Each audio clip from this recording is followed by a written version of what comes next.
سوال یہ ہے کہ انسان کو، ایک مسلمان کو سب سے پہلے کس چیز کا علم حاصل کرنا چاہیے؟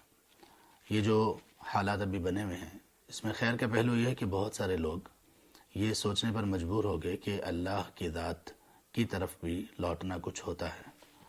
اللہ کی ذات کے بغیر ہم کسی بھی کام کے نہیں ہیں۔ دنیا کی ترقی، دنیا کی ایڈوانسمنٹ، دنیا کی ٹیکنالوجی، سائنس جتنی بھی ترقی کر جائے، جہاں پہ بھی یہ پہنچ جائے، انسان اللہ تبارک و تعالیٰ کی ذات، اللہ کے فضل، اللہ کے اذن اور اللہ کی رحمت کے بغیر بالکل کسی بھی کام کا نہیں۔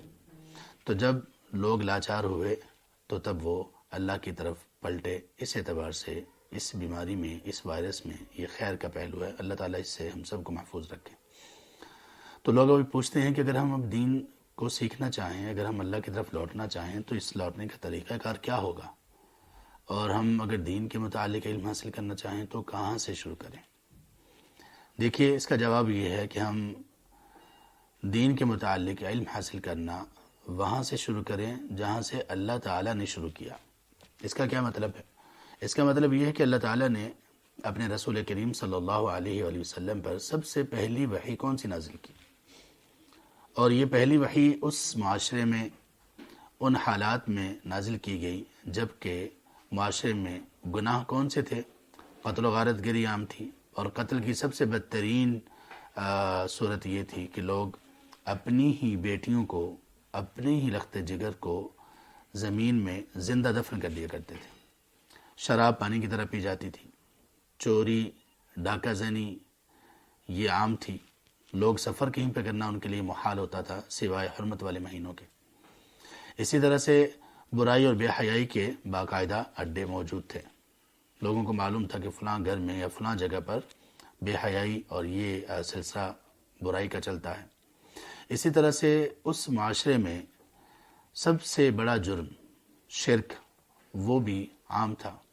وہ گھر جو سب سے پہلے اس روئے زمین پر بنایا گیا اور جو صرف اور صرف ایک اللہ وحدہ لا شریک کی عبادت کے لیے بنایا گیا، اس گھر کے اندر اور ارد گرد 360 بت سجا رکھے تھے، اور لوگ ان کے سامنے سجدہ ریز ہوتے تھے۔